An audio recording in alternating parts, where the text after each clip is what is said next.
The number one show I know that we all agree on is Break the Bank with X Lerk and Deion.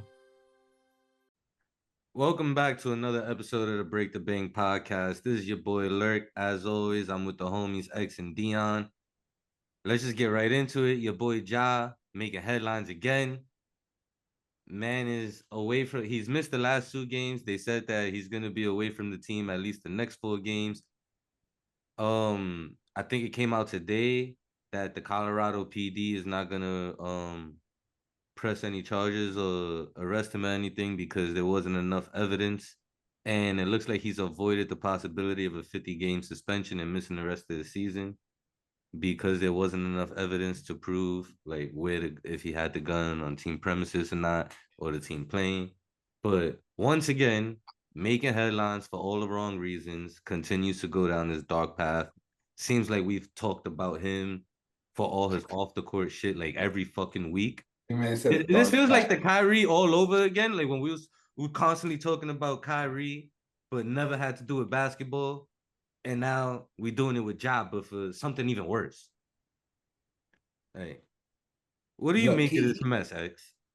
He seemed like the type of dude like, look, and it's common with most NBA players. They when they coming up through the system and they've been identified as like, yo, he gonna make it. Come on, son. I don't even 818. Come on, son. I don't even know what that is. That's like where you got that?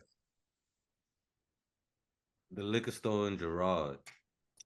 You remember that shit? You remember that shit, or you been gone too long? Bro, look at the label. That shit was made with Microsoft Paint. Bro. Yo, Google it. Google it. Google it. Continue your conversation. Continue your statement, though. So my son John, he's coddled. They don't really gotta ever really suffer any consequences until it's already too late. I think that for him, if he's gonna turn it around, this is the opportunity because low key, that 50-game suspension could have been real for him. You know what I'm saying? Like if they wouldn't found out he had that shit on the plane, which by the way, of course he did, but there's no way to prove it. But it's like, all right, you brushed up just close enough to that third red, and it's like, yo, if you serious about turning your shit around, then this will be the opportunity. But if you a dickhead and you ain't learned your lesson, you're like, you still think that you fucking untouchable. When he does suffer consequences, we're not going to be talking about no 50-game suspension. We're going to be talking about something far, far worse. So I hope for his sake that, you know what I'm saying, he clean his shit up. Oh, Grenadine. I respect it, you know what I'm saying? But I got to see how we pour it out. Don't be a savage and just fucking throw it in there. Like, you got to be an artist with it, you know what I'm saying? Like, you got to dab that shit in there. Son, I don't know if you saw my IG story, but the bartender mixed the orange juice and the grenadine for me. I'm like, yo, son. Yo, that's why you need doing. Let me watch it drip down slowly. Yeah, that's literally why I showed you step by step because I saw your Instagram story and I know you was tight. I'd have been tight. Like I want to mix it myself. I want to see the colors blend together. You're supposed to mix the tequila in the orange juice, not the grenadine in the orange juice. And look, what people don't understand is tequila sunrise. They're a conversation starter. So you order one, and then a beautiful woman in your proximity is gonna be like, ooh, what is that? That's when you explain, oh, it's a tequila sunrise. You feel what I'm saying? If they pre-mix it, it's just fucking purple sludge. Nobody's interested in that. You gotta the presentation matters when there's women around. So, but anyway, that was my point about tequila sunrise and Ja. Did they like confirm that they don't know that the investigation into the plane's over? The Colorado PD has confirmed that they're no longer investigating, and that's not the plane though. But I haven't seen anything saying that the NBA is done investigating. Okay, so the 50-game suspension could still be in play. It looks like he's avoided it though. If the Colorado PD ain't found nothing with their investigation, well, who gonna snitch? Hey, y'all seen that video of the old white dude when he patting down people at security when he walking in, but he's not really patting them down. Like that's an NBA investigation. They're they coming out like, yeah, we're looking, but they're not really. It's also like it'd be different if you had it in the facility. If it was on the plane and the NBA admits that, like people are gonna realize like the NBA doesn't check these dudes before they get on planes, right? Like they like literally they just walk up to the plane. So he probably isn't the only one that's done this. I mean, I am curious if he had it at the Nuggets facility, but in my opinion, I personally believe that was his security's gun. That to me looks like a gun. Like you have legal carry in Tennessee as a security guard, so you have like a 22. But you wouldn't need. But if you like, But if you license, you're not carrying around a fucking little 38. You know what I'm No, saying? so that's what I was That gonna didn't saying. even carry look like a No, 38. No, That that's shit was what. That's tiny, why bro. I think it was the securities gun, because if you're licensed and you're not in your state, then that gun is the only one that's legal for you to carry around. That like smaller version gun, because the gun, and I could be wrong, it's from a video, but the gun to me looks like it's like more so like it could only do damage to an animal, and like only honestly like a smaller animal at that. Like it's more of like a backup type of gun, like barely a BB gun. That's the shit you put like in your ankles. He said that's the gun the cop pulls off his ankle when he run out of ammo. That's the mall cop gun. Said, you know what I mean? You're not really a cop. You don't really get to have a gun, but we'll give you something. That's a mall cop gun. That's not even the gun you using. That's your backup. No, like if you're robbing someone's crib, that's the gun they have. Like all you do is fall down. You're not actually getting hurt. That's the gun that you do more damage throwing that motherfucker than actually shooting. Yeah. You know what I'm saying? No, that's the type of gun like you just go to the hospital and get bandaged up. Maybe a flesh wound and shit. Yeah, they give you like a 2-pack of Advil. So like let some bullets start moving in. Yeah. Like I don't actually think Ja did anything too wrong. The more like I think about the situation, he's just an idiot though. Like when you say he didn't do anything wrong, what do you mean? Because waving a gun around in the club, whether you're on live or not, is just a stupid ass move. Bro, and he's you putting yourself at risk by doing some shit like that. He's like, you don't never pull out a gun unless you plan on using it. That's the rule. You don't pull out a gun unless you're about to use it. But that's like what people do. I'm not saying I don't think he did anything wrong. He did a lot of stupid shit. That's the difference. Yeah. Like I don't think anything he did was malicious, dangerous. I don't think anyone was in danger other than maybe himself. To be honest. But he was stupid. His behavior is stupid and it makes no sense to me still. But I just think I'm not one person that looks like you have to be like role models to kids. I know they are. I really do know they are, but like to me, if a kid takes after what Ja did, that's not only Ja's fault. That's like you as a parent, you have to be willing to have those conversations. For a fact. That falls more on the parent than anything. Let me get your opinion on something a little more towards Ja. How do you feel about the statement that he put out when they first announced that he was going to be away from the team? Or that he has to deal with his stress better? Yeah, like he's basically blaming this on having stress and anxiety, his antics and behavior. That was actually going to be my next like comment on it. I think he's an alcoholic. I think he actually has issues. Like truly, as Lerk gets. Yeah, I'm sorry, but you said that as I'm about to take a sip of it. Yeah, no, I think he actually has issues. Y'all know me. I don't fuck with Ja. So I see everything Ja does because I'm always looking for ammo. This offseason, all he did was drink on IG Live. He'd go to various homes in various states and drink a lot, bro. Like I'm talking like taking two shots out the bottle, just like a swig, with no chaser. Like he does that a lot. Like you know what I mean? Like there's a video, I don't know if you guys saw it, from him on the jet where he's drinking tequila. That was last year's All-Star game. He pulled up on a private jet with like a couple $100,000 in cash, and he's drinking Casamigos right out the bottle or whatever. And bro, like rapping, singing along, just being young and on the internet. It's not a job problem. It's young people on the internet and they do dumb shit and they don't realize, like, bro, the cops see all of that. You feel what I'm saying? Like, but here's where it is a Ja's problem. He was drinking that shit. Like he was able to drink more of that tequila than I can take of like a soda. Like the sips were that big. Bro, he truly has an issue. Like I really do believe that. And I also think like fans, the Grizzlies, NBA, like the NBA as a whole, anyone that like, I mean, y'all know I've been against his behavior since we started this show almost 2 years ago. You know what I mean? Like anyone that was for that behavior is buying into the problem because the problem isn't just here. It's not just on the court. Like he actually had like, there's a chemical imbalance there that makes him attracted to alcohol. There truly is, in my opinion. I could be wrong. But see, I don't think it's necessarily alcohol. It could be. That could be a side effect. But it's more sort of lifestyle. Like the rate at which these players fucking burn cat, like bro, and they're night owls, right? Your body is peaking between 8 o'clock and 11 o'clock at night. So that none of these players are going to sleep at 1 o'clock in the morning. So when they're like, yo, Ja's out at the club at 2 o'clock, like, bro, that's how these. And why do you think they nap during the day? Because most of the activities are nighttime. When you're young, you're rich, you're successful, and you wide awake, you're going to the club. And you know that you can show up to the facility at 10 a.m., go to walkthrough, sleep off the night before, and still be able to. I mean, look at Iverson, bro. Look at Rodman. Like, there's any number of players that were able to live that lifestyle and still perform at a high level, because we can't compare ourselves to these world-class athletes. Their bodies are just built different. Can I be drinking all night and then show up at my job and function? No. Can they do it? Yes, they can. I mean, I do. Both, yeah. True. But both those dudes have substance abuse issues. Like, yeah. You know what I'm saying? Like, it is what it is. Like, and I to think be both clear, can when be he true. says both those dudes, I'm not one of the dudes he's talking about. No, all three. No, all three. If we're I'm being saying, honest, be clear to the listeners. No, not all three. If two. we're being honest, but Rodman and AI in particular, I think when he was saying deal better with stress, I think what he was trying to say is I need to stop drinking alcohol every time I have like a bad day.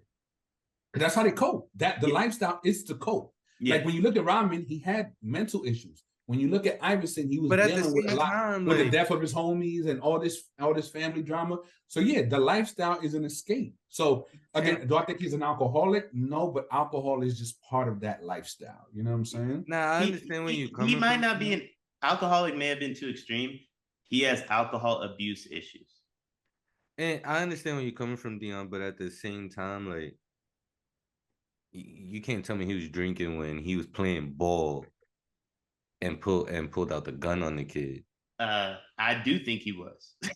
So that's the thing. For Ja Morant, so let me try to explain how I envision this game going, right? So let's keep in mind that Ja Morant, $200 million basketball player, MVP candidate, all-star starter, got into a fight with a teenager over basketball. So what that tells me is Ja probably got his ass busted when he wasn't trying, right? The likelihood Ja was going hard in the beginning is extremely slim. Gets his ass busted, a little shit talking back and forth. Ja starts going hard. Like, this is an NBA All-Star that's probably dunking in a pickup game in his home against a teenager, level hard. They get into an argument, back and forth. Ja's a little drunk and he goes and gets a gun. I think he was drunk when he said, "I'm fine in the West." I rewatched that interview. I think he was drunk for the interview. I just think he has alcohol abuse issues. But in regards to the statement, it was crisis PR management. That's all it was. You know what I'm saying? But I think both can be true. What's the likelihood that he's actually seeking help right now with his time away from the team, or actually taking advice from people that's within his circle? Because I find it hard to believe that he got both his parents in his life this whole time, and like, even with everything he doing for them, like, I saw on Only Haters, y'all were talking about like people being yes men in his circle, but specifically his parents. But I find it hard to believe that they ain't try to talk some sense to him. So my question is, like, what's the likelihood that he actually is listening to people and trying to get help right now? Slim, but his pops also always has a glass. So you think this is so I'm starting to understand why you think it might be alcoholism. It might be a hereditary thing. Behavior that's of the norm within his family and his circle. And I do think, listen, I'm not saying Ja's getting help with his real issues, like mental or whatever, but I do think he's going through some sort of like alcohol rehab at the moment. I do believe that. If everything I believe is correct, he has to be in rehab at the moment. That's why he has an indefinite timeline. Okay. I think the indefinite timeline was to see the investigation of that 50 games. That's what. No, I think that plays a part too. But like, I think the reason it's like 2 games, then it's 4, and then it's like, oh, he's not going to be on the road trip, is like when he's not going to be back until he does probably like 15 to 20 days at least. And plus, and if the organization truly cares about him, which there's no reason to think that they don't truly care about him, because he's the face of the franchise. You have to keep him away from the game. You have to keep him from those fucking conditions.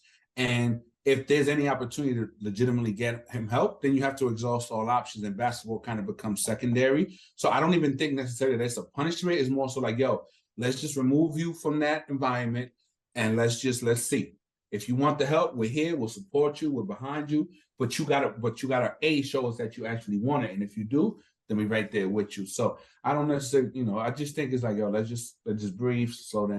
You know what I'm saying? Let's sort shit out. Yeah, But so when this whole shit first came out, there's some shit came out about Steven Adams talking at a players only meeting and saying like they need to be more disciplined on the road or whatever.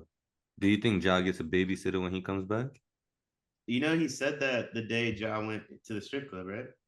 That was the same day. yeah, literally Now was said that before or after? No, No, before. the Steven Adams meeting was before. And then when he landed, he went to the strip club. Went to the strip club. Yeah. Yeah, like The whole purpose of the conversation was like, we're about to go on an extended road trip. Here's how to act. yeah. They left for Denver. Ja landed and went to the strip club. Yeah.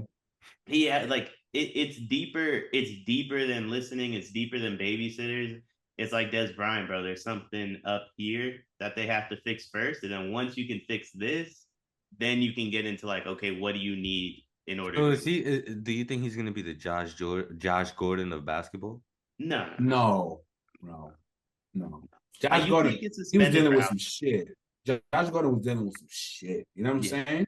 Like, maybe Ja is, and we don't know. Maybe, but you can't get suspended for alcohol. Josh Gordon's issue was never like talent. It was never inability. It was just he couldn't stop smoking weed. No, but I don't even mean like the suspension wise. I just mean him like ruining his career and spending way too much time away from the game than he should. Maybe like Josh Hamilton from the Texas Rangers, Josh Gordon, Ricky Williams, like dudes that. Well, Ricky Williams not so much. He just is like fuck y'all rules. I rather. Nah, I would say Ja is going to be more like AI, where it's like he might not ever see the pinnacle of the game because of stuff he does off the court. But I don't think he'll ever miss like that many games. Everything he's done for like the reason it's bad is because like all of us think highly of him. If Ja was like a bench player that went on IG Live drunk with a gun, no one cares. No, and the amount of NBA players who are dealing with some sort of past trauma or some sort of mental health shit that they're not even, some of them are able to identify and contextualize it. Others don't even know that they're going through it. All you see is the symptoms of it, but they can explain it away because they can still function highly at their job. It's higher than you think. Because, bro, when you're from the inner city, when you grew up poor, and look, we can debate Ja's upbringing, right? Because look, sometimes you can grow up with two parents in the household. You can grow up middle class and you can still fall into the wrong crowd and end up doing street shit. And that happens all the time, right? Like Jadakiss. Has anybody ever questioned Jadakiss' street cred? No. But he grew up with both parents. You know what I'm saying? He went to a private school, but it's just about whatever environment you was in. But when you raised in that, like you got to deal with some shit. And a lot of these players self-medicate. They self-medicate with weed. They self-medicate with alcohol. They self-medicate with women. They self-medicate with any number of things. You know what I'm saying? But we don't see it. The teams know what's going on. But as long as the player is able to perform, it only becomes an issue when it affects their on-court performance. And all of a sudden, the teams have to pretend that they don't know what the fuck is going on. Right? There's a reason why when we look at the schedule, we know, okay, that team's going to Miami on a Friday and they're playing a day game on Saturday. We're going to bet against them. Why? Because we know that 10 out of the 12 players are going to be out partying until fucking 8 in the morning. Like, this is not a problem that's unique to Ja. You know what I'm saying? It's just he's a little bit more careless with it, and he has a little bit more of a spotlight because he's a star. You know what I mean? But he's not like some oddity. It's like there's a shit ton of players that do exactly what Ja does. They just don't, like you said, are end of the bench player. Nobody gives a fuck about. You know what I mean? I mean, the reality is like with everything you just said, like the thing to remember is Ja Morant's 23-year-old kid, maybe 24, 25-year-old kid, right? Like who we're expecting to behave like an adult. Like, I mean, Lerk, I know you're in your 40s, but like, yo, I'm younger than X. What the fuck? Like, it really takes guys until their 30s to really understand like how to take care of them. Invincible. Yeah, like how to take care of themselves, mental health, especially as like an African American, like mental health is an even like tougher conversation. So the expectation of this 24, however year old kitty is with 200 million is gonna make the right decisions day in and day out is crazy. But at a certain point, like you have to make the right decision for your team on the court. So It's just tough. Like like don't even take away even the basketball aspect of it. John Morant works a 9 to 5 at your company X, does the same thing. No one bats an eye. Say, you know what I mean? Like it's just none of his behavior is crazy, other than the fact he makes $200 million, and we think because of that price tag, he should be a holier than thou human being that makes no mistakes.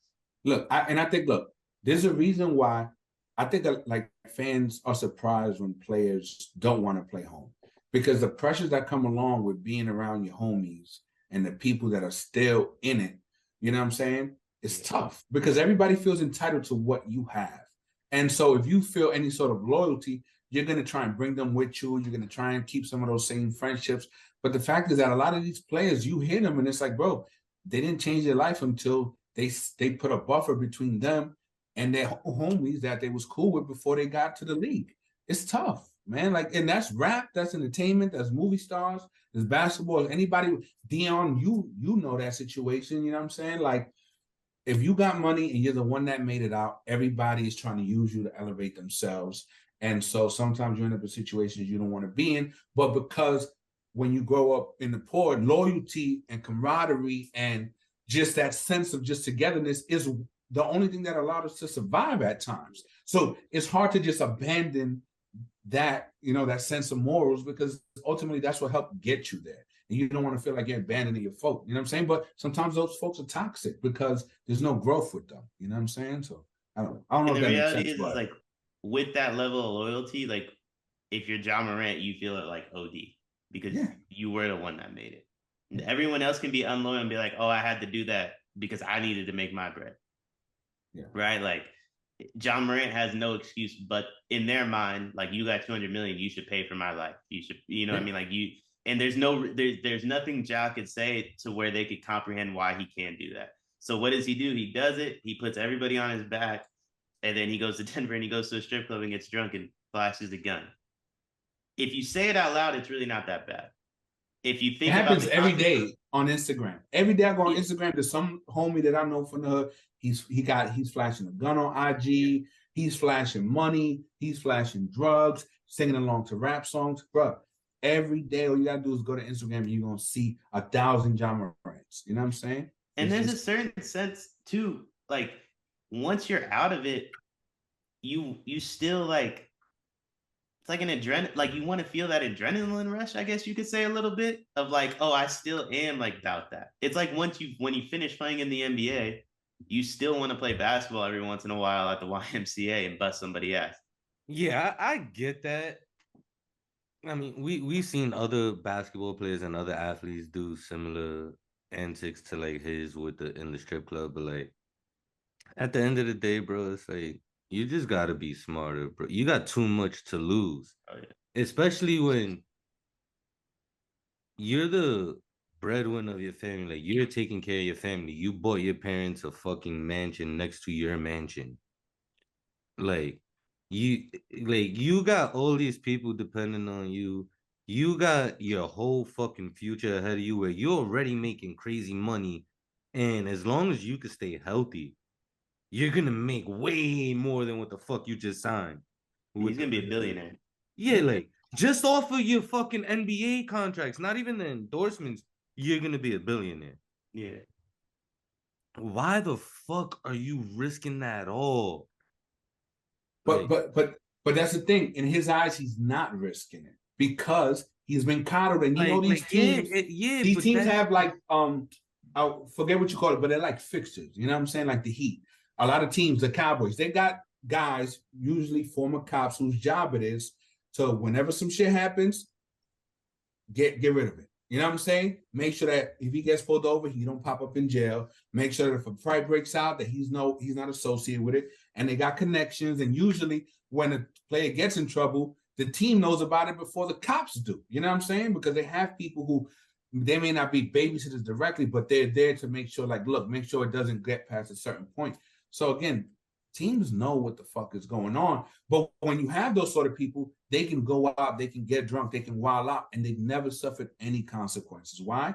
Because when someone else's financial future is tied to you, They're going to do everything in their fucking power to insulate you from real consequences. So he doesn't think, yo, I'm putting all this at risk. He's like, yo, I'm just being me, bro. There's nothing wrong with it. You know what I'm saying? And that's the problem. Is like being able, like, yo, nah, I'm bugging.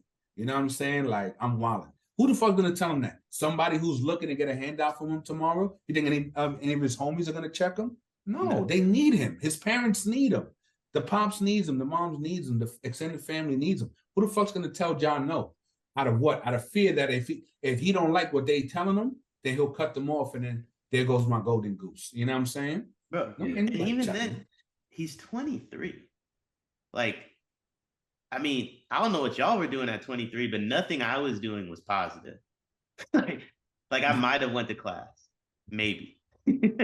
Nothing I was doing was positive at that point. So like, I just think he's a kid, bro. He's a kid with an adult lifestyle and adult expectations, and I don't know. I don't know what the answer is for him, other than he has to grow up really fucking fast. Usually you need an OG, right? You need somebody older than you that you respect, that has enough credibility that when they say something, you listen to them, who could take you under the wing and be like, look, this is the path you're heading now. This is the potholes you need to avoid. And a 23-year-old needs to look at you and be like, you know what? I respect you and I'm going to actually listen to you. Not everybody has that, which is why you see a lot more erratic behavior from young people these days. But actually, you said something earlier that I think is a good, like, aspect of what you just said too. You said it don't matter where you grew up, you can go through traumatic events that like haunt you like down the road, right? That create this type of behavior.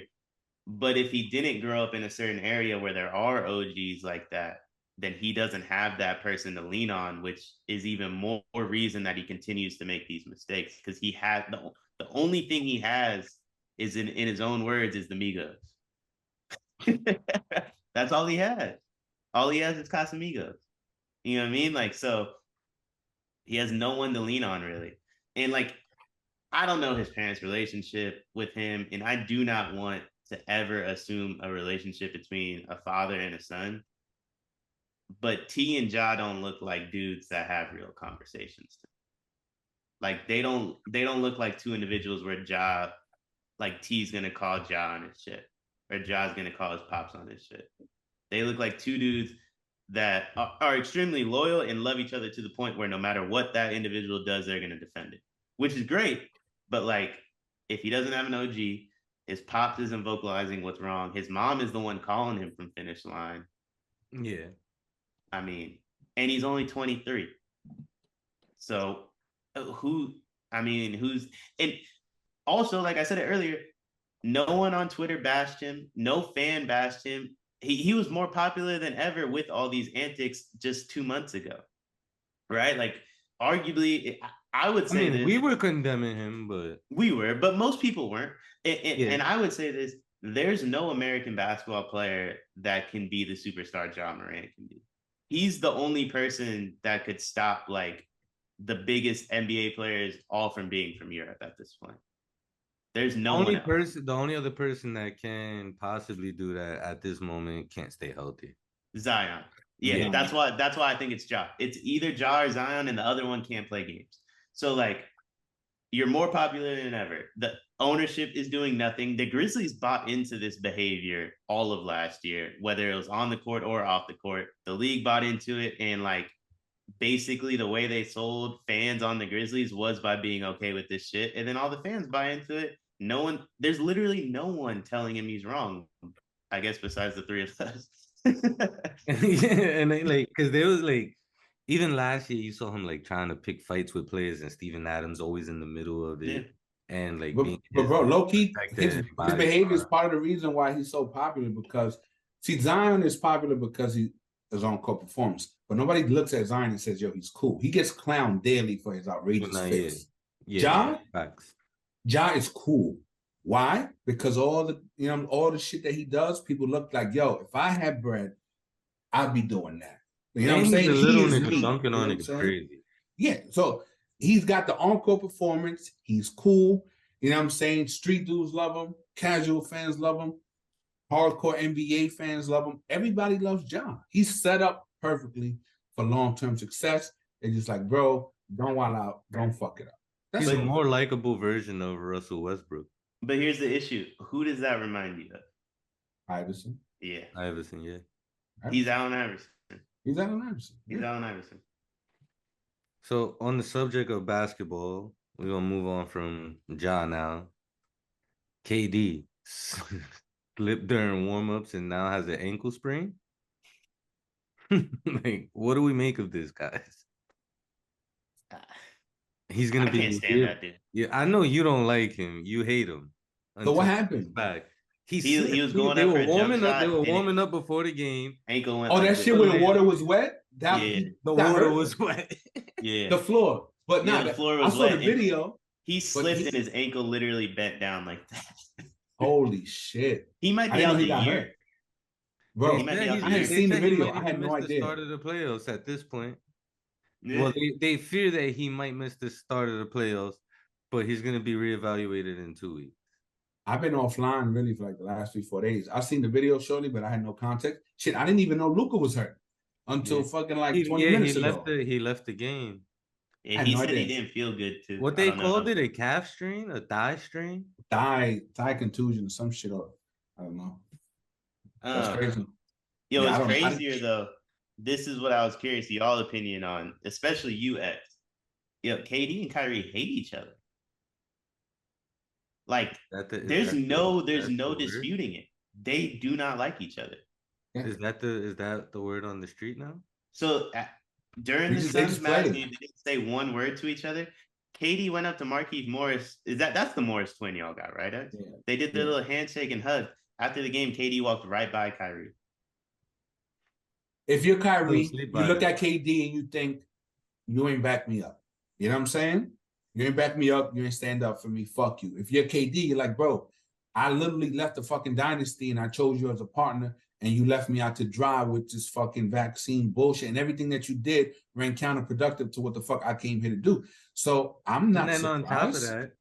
on top of that, in KD's introductory press conference with the Suns, he said like he was shocked when Kyrie asked for the trade because he felt like they was finally like building chemistry and in a position where they could really make a run. And then Kyrie requested a trade. And if you're Kyrie, Kyrie probably looking at it like, bro, and he said if that you would have fucked used your everything up. leverage, because Kyrie probably looking at it like, bro, you could have used your leverage to get me my contract extension. If you tell him, look, lock up Kyrie.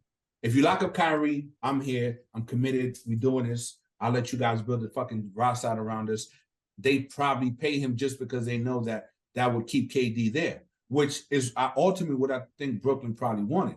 The fact that Brooklyn was even comfortable, even trying to fucking negotiate certain protections and games played and all and hit certain metrics, they only did that because they're like, yeah, KD don't really give a fuck. You know what I'm saying? He's not bought into the Kyrie experience neither. So we can afford to play hardball with Kyrie because I don't think KD is really gonna fucking bat a lash if we don't fucking lock his ass in. You know what I'm saying? So yeah, I'm not surprised. I would have been surprised if they was actually still cool after all that. You know what I'm saying? Like, bro, it just shows that everybody is out for self, bro. You know what I'm saying? Well, it just surprised me because everything the two have said, it says the opposite. You know, what I mean? They would still be cool no matter what. Like this, the is two of them made basketball, it it's seem just like Kyrie business. to Phoenix wasn't that far fetched in the summer. That shit's very far fetched. Like, that shit. KD does not fuck with him, and I do think like X. I didn't think about it like this. Like KD left the down because in my opinion, KD was gonna leave anyway. So like. But like now that we're 4 years removed, he might not feel that way anymore. So I think the point of what he left behind for Kyrie does play like a huge part in all this. Yeah. And bro, KD could have went anywhere. It's like hindsight. Kyrie. He chose Kyrie. He could have went anywhere. He could have went to Dallas, but he literally he could have named the team and they would have found a way to make it happen. He went to Brooklyn. He went for Kyrie. Harden was always like, okay, maybe. But he went there to fucking play with Kyrie. And so it's like, bro, he hasn't competed for a championship. Kyrie hasn't been there to play with him. You know what I'm saying? KD's had to, either because Kyrie's hurt or because of whatever reason, it's been KD that's had to shoulder the burden. It's been KD that's had to sit there and answer the fucking questions day in and day out about is Kyrie playing? What's Kyrie's status? How do you feel about that? I could imagine that shit would wear on KD. And it's like, bro, I didn't come here for that. You know what I'm saying? Yeah. So what? How does his injury affect the Suns? Because they, regardless of how you feel about Mikal Bridges and Cam Johnson, like they played a vital role for the Suns, and what they gave, they ain't got nothing to replace for KD, like, or even fill that void that Mikal and Cam. There's no basketball either. conversation to be had. If he can't play, they're probably a first round exit. Well, no, he'll be back for the playoffs. Like he might not play in the regular season. But there was a report earlier. I think it was Yahoo that said that the Suns supposedly are like fearful that he might miss the beginning of the playoffs as well. He has 4 to 6 weeks. So like, like in the worst case scenario, 4 to 6 weeks. So I guess that's not like impossible, but I don't know. I don't think when do the playoffs start? In middle of April, so like the 5-week mark of that. So like I don't know. I don't think the Suns are winning a championship either way, to be honest. That team's not that good yet. I still think the Warriors are fine in the West, to be honest. Yeah, I know you've been saying that for a while. Or the Grizzlies. Like I really do think this could be the Grizzlies' year if they could just get out of rehab. All right, so speaking of rehab, we're gonna move on to the NFL. Your boy Rodgers, who seems to be like really trippy these days and might need to go to rehab, want to be chilling in fucking cave forever, came out of the darkness, met with the Jets. What do you think is the likelihood of him being traded to the Jets? I think the Jets, 95%. personally, I think the Jets are stupid if they don't make the move. It makes too much sense for both parties. Just do it. It's gonna happen. The fact that he was even allowed to talk to them means Green Bay was like, "Yo, go talk to them." Yeah, which because means even like because the GM pretty much like implied they don't really have an intention of keeping Rodgers unless he's gonna take a pay cut. And that's mostly because he recognizes they don't have a roster that's good enough to win a title, even if Aaron Rodgers is the best version of Aaron Rodgers at this stage in his career. They don't have the defense. They don't have the weapons. It would take too long to rebuild. So let's just fucking rip the Band-Aid off. Let's rid ourselves of this fucking problem. Let's tear it down and let's do a proper fucking rebuild. Let's get some extra first round picks and let's build this shit the fucking right way. So it makes sense for them to move on. And then for the Jets, they have a team that, believe it or not, can win now. You know what I'm saying? Like they have a really good fucking team. Mm-hmm. Low key, they've killed the draft the last few years. Like, so you bring in Aaron Rodgers, and most of your skill position players and young defensive stars are still on rookie scale contracts.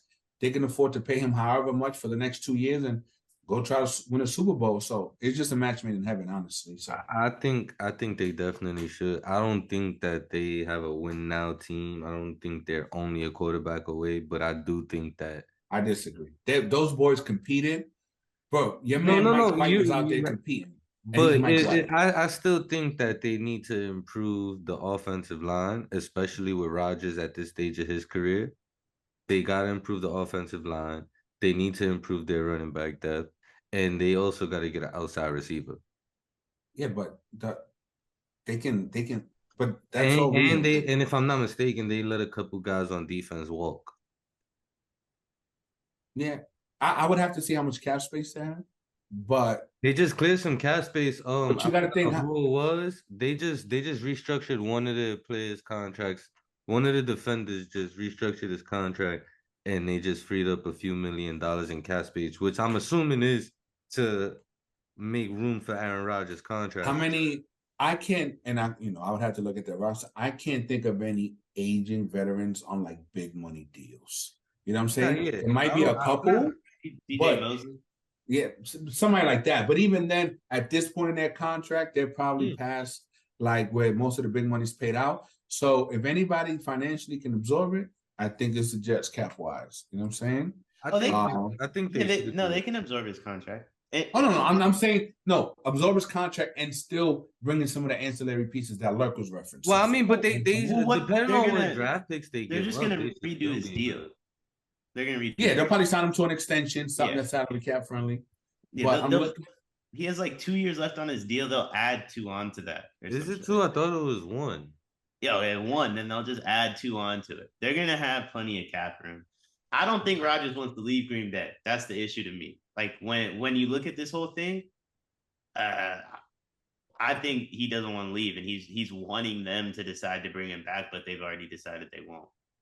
He even mentioned the possibility. He mentioned the possibility of retirement before he met with the Jets. Yeah, but so like they clearly, while he was on this darkness retreat, clearly traded him to the Jets. Like the compensation had to have been figured out weeks ago. Yeah, because the Jets flew to LA. There's some tampering going on. Well, no, it's not tampering. If the Jets and the Packers negotiated a trade, they could do that at this stage. Bro, the combine is where all these deals are done. Yeah. You know what I'm saying? You're right. All of them. Free agent deals, trades. Yeah. Look, the Jets have 6 players making over $10 million. And a lot of those can probably be restructured in some way. So, yeah. If they need a lineman, they can probably go get, a decent tackle. They can go get an outside receiver. Well, they got Mekhi Becton that'll come back from injury, right? Yeah, definitely. Mekhi Becton, yeah. Look, I do think I disagree. I do think. But isn't he coming off of like a torn ACL? I'm sorry to cut you off, X, but isn't he coming off? I think he had like a torn pec. Yeah, even if it's an ACL, he's a lineman. He don't really move like that anyway. It's still that fucking Stone knee brace and you're good. But no, football wise, I think it's the Jets. I think it's Deion's 49ers. It's a team like that. So you're telling me? So what Rodgers said no to the Niners last year.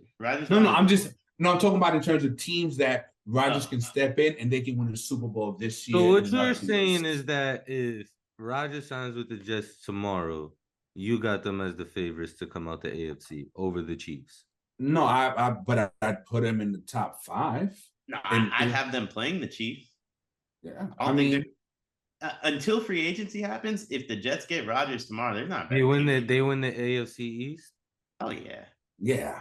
Over the Dolphins, yeah. Over the Bills. The Bills have 5 starters that are free agents, and they're not going to bring any of them back. Mm. So it's like I can't. Until you start seeing what moves made right now, all right, that answers the Jets tomorrow could field a 53-man roster. There's not many teams that can do that.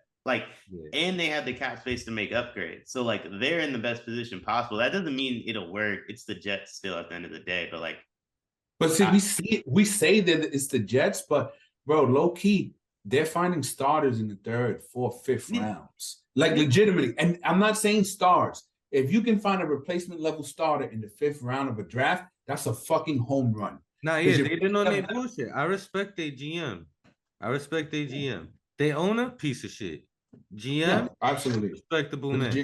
DM legit. I would add the Dolphins to that list. If you put Rodgers on the Dolphins, they're a Super Bowl contender. There's a handful of teams that he makes sense for, but I just think the Jets have the most motivation because they've gone about it. But since you mentioned the Dolphins twice, especially in this context, rumors about Brady potentially going to the Dolphins and coming out of retirement, and then he dispelled Brian Flores. Fuck that. But honestly, I think that's the most underreported NFL story in the last 10 years. No, I'm talking about this year. No, I know. But what I'm saying is I don't see it happening because everybody knows him and Sean Payton were going to Miami until Brian Flores filed that lawsuit and he blew that whole fucking plan up. But because of that, I don't know if they can circle back. You know what I'm saying? Right now the NFL is just kind of like, yo. And Payton went to the Broncos anyway. Yeah, we got past it. It didn't blow up. It should have blown up. You know what I'm saying? But you making a block out if you go back there. I don't. For that reason, I don't see it. Now, if Brady played again and be on the Niners, superstar quarterbacks on the market being the topic. Lamar Jackson got the non-exclusive tag after failing to come to an agreement with the Baltimore Ravens. Seems like they come really, really far apart as they have been for the last couple of years. And the Ravens are letting Lamar dictate the market. Now, I don't think they're that far apart. I've been waiting for us to talk about this. I love what the Ravens did. It's the smartest thing to do. I firmly believe, if Lamar Jackson got a fully guaranteed, the Deshaun Watson contract, $260 million fully guaranteed, I firmly believe the Ravens would match it tomorrow. I don't think the Ravens have any issue giving him a fully guaranteed deal. They just want. I've done a complete 360. I've done a complete 360 on this. They won. you're not going to give him your best offer right away, right? Like they I mean, saw it's been almost 3 years. You can't say right away. No. So I'm gonna get to it. So you're not gonna give him your best offer right away. You saw what happened with like the NFL response to like the Deshaun Watson thing, right? Like 31 owners were pissed about that contract. Lamar Jackson is his own agent. Imagine if you and your girl got into an argument and for 3 years there wasn't anyone else that could get involved to like talk some sense into one of you. What would the end result of that be? Yeah. Like really bad, right? So like I think they said, Lamar, we're sick of talking to you. We have no problem giving you the deal you want. Go get it on the open market. We'll match it. And that's why you see no other team that's willing to sit here and like offer him a deal. It's like going to restricted free agency. Luka hits the market. Who's going to tie their salary cap up, giving him a max, knowing the Mavs are going to match it right away? Yeah. And if another team gives them the sort of contract that's so gross that the Ravens can't stomach it, they'll just take the 2 first-round picks. But it would have to be a truly disgusting fucking deal for that to happen. And at that point, the Ravens wouldn't want to match. And right? there's no team with the counterproductive. cap space to do that. But even if they did, it's like you're gonna tie your cap space up in this one dude for 72 hours. Not only tie up your cap space, right? Because say the Ravens don't match it, they get the draft picks. Yeah. So you're tying up this cap space and your draft picks. I don't think anyone cares about the draft. Because if you can't get Lamar for 2 firsts, you do it all day. It's the idea that like everyone knows the Ravens are gonna match it. Like you would have to offer 350 million across like 7 years, fully guaranteed for them to be like, nah, you can have them. If it's just the Deshaun Watson contract or just the Josh Allen or just the like Dak Prescott contract, like that's getting matched. You know, they won't do it till the last second to fuck with you, but Lamar Jackson will be in Baltimore the moment he gets that contract off. So you know what? I hadn't given it much thought, but because my initial thought was it's collusion, right? I don't think anybody liked what happened with Watson. That's a disgusting fucking deal. But I don't think Lamar is Deshaun for many reasons. So my initial is like, yo, it's collusion. That's why there's no interest, right? They're trying to they probably feel like, look, Mahomes can set the quarterback market every year, but Lamar ain't him. You know what I'm saying? And so we're not gonna let Lamar fucking go out there and wild out and fuck it up for everybody else. Because that's what it is. Whatever Lamar gets, the next guy that's up for an extension, even if he's not as good as Lamar, will exceed that. And it's like, yo, eventually that bubble will burst. It's cool when Mahomes does it. It's not so cool when the 9th best quarterback does it. But I agree with you now, Deion, to where it's like, is good, is brilliant fucking, it's like when you got to, like you said, restricted free agency. Like, why would I outbid myself? Go get the best deal you can get and I just match. And if it's gross, fuck you, you can walk. And then what makes it even smarter for the Ravens is that say he doesn't get a contract offer from another team and the Ravens don't match any offer, right? They have to pay him like 32 million or something like that this year with the non-exclusive free agent tag. And then they could tag him again next year. Well, it'd be even less. I mean, and it'd be more, but if they would have did the what we used to see in the exclusive free agency tag, they'd be paying him like 45 mil next year. He's not playing on 32 M's. What's gonna happen is so I do think he eventually gets a contract offer that they match, right? Like closer to the draft, someone's gonna offer him a heavy deal once free agency's done. This shit happens in NBA all the time. Lauri Markkanen is a great example of this. He got the offer he always thought he was gonna get. It just had to get through deep into the process because a team's like, I'm not gonna just give you my cap. But like in April, the Lions, maybe the Niners, Panthers, Falcons, once these teams have formed their rosters, they look and they go, oh shit, we're a quarterback away. I'd rather trade 2 firsts for Lamar and see what happens. And then the Ravens match it, and he probably plays as like one of the highest paid quarterbacks in the league still, but it's not going to go the way people think it's going to go because like, who the fuck, if you know he's going to match it, who's going to waste time?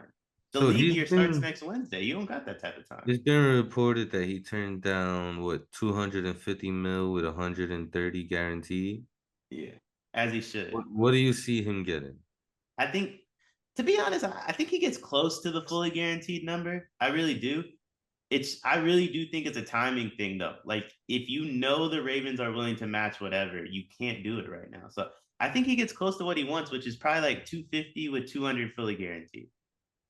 I think I think for him, it all depends about how much money he gets in the first 2 to 3 years. You know what I'm saying? Because you can say 150 guaranteed, but it's like, all right, all 150 guaranteed ain't the same.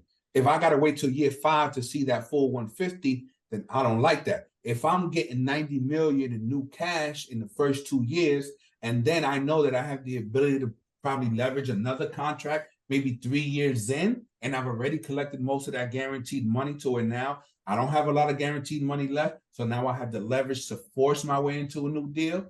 Then that's 150 that maybe he does take because it's more front loaded. So I think it's the structure of the contract, not necessarily the numbers. Yeah. Speaking of that, though, five with 200 guaranteed, and he gets all 200 in the first 3 years, that's better than getting 5 with 250 fully guaranteed, in my opinion. Because even if he gets cut, he's now 29 years old. With it, all he has to do is make 50 million over 2 years. He'll be able to do that easy. all right. So we keep going in circles about him getting a long-term contract. What do you think is the likelihood of maybe signing a shorter deal for more money instead of and he just hits the market again and maybe even leaves for more money, or they give him the bread, but he could like take the LeBron route and instead of signing a max contract or signing some huge long-term contract, sign a short-term deal. Nah, because he's a running quarterback. You just can't risk it. Yo, you look crazy going like this for mad long though. Bare minimum, he signs the deal they offered him. What do you say it was? 250, 130? Yeah. In an absolute worst case scenario, he signs that deal. It's like, for example, we know, right? We know Mahomes signed that 10-year deal. He's never going to see years 5 or 6 of that deal. Yeah. He's just not, right? So I see what you're saying with like a short-term deal. He's going to have to sign a long one for salary cap purposes to spread out the salary cap hit. But with the new cash in the first 2 years, yes, that will be short-term in terms of I want the most possible fucking money in the first 2 years. You know what I'm saying? You could call it a fucking 20-year deal. But we all know he's never going to play out the length of that contract, just like Mahomes. So that's why NFL contracts are a little wonky. And just for morons in the comments, because our John Jones short popped off and everyone said I said John Jones was going to lose when the whole time I thought he was going to win, but I hope he loses. When X says Mahomes won't see years 5 and 6, he's saying he's going to get a new contract. He's not saying that he's going to get cut in year 5 or 6. Correct. It's just he'll be able to reset the quarterback market midway through that contract. That's all. It was crazy. I saw the comments, and I saw a comment that said, "I didn't see the whole segment was bullshit, and that everybody was hating and wrong." And like, from what I remember, everybody said Jones is gonna win. Didn't I say he was gonna fucking? And the only hating, quote unquote, was he's on roids, which is factual. And he does drugs, which is factual, fought while high, which is factual, and he's not a good person, which is also factual. He had an after party after the fight. What do you think went down at that after party? Did y'all see? Did y'all see what him and Dana said? This is the funniest shit ever. Did y'all see the back and forth him and Dana had on that? No. So they asked John about it. He goes, "Yeah, I have an after party. It's at blah blah blah." Or no. They found out through IG he's having an after party. They asked Dana like what he thinks about that. He goes, "It's a little concerning that John's having an after party." They go, "John, we hear you having an after party at blah blah blah." He goes, "Yeah." They're like, "Did you hear?" Like Dana White said he's a little concerned about it. Should he be? And John goes, "Dana of all people knows that you can make mistakes and move past them." Yo, bro, he's fucking of Teflon. all people, Dana had the nerve to say something. It's crazy. Yeah, he's Teflon now. Dana been fucking up for decades. You didn't hear John say anything about Dana, but he's like, "Yo, what's Dana gonna do without me?" he's Connor now. He's Black Connor. Yo, I wanted to keep talking about football contracts, but now that you brought up John Jones, what was that? Did that fight even last 2 minutes? It was like 2:15. It's the fastest heavyweight fight of all time. Crazy. Like, put him to sleep. Well, didn't put him to sleep. With He tapped, ease, but bro. he put With him. He such tapped, fucking but like, ease. yeah, it was He crazy. ragged then, dog.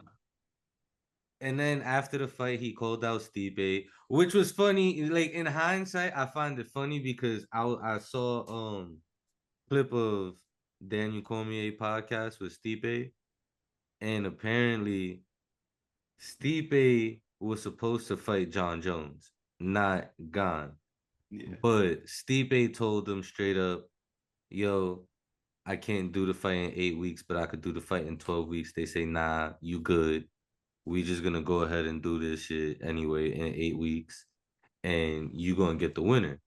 And before the fight even went down, it was already confirmed he was gonna fight whoever won that fight for the title in July during International Fighters Week. So now, and then they pretty much confirmed that after the fight because I'm gathering from the episode that episode I watched was recorded before the fight. So they confirmed after the fight when they spoke to Stipe that they fighting in July. So now my question to you guys is, we ain't really get to see much because it was so effortless and quick how he ended that fight.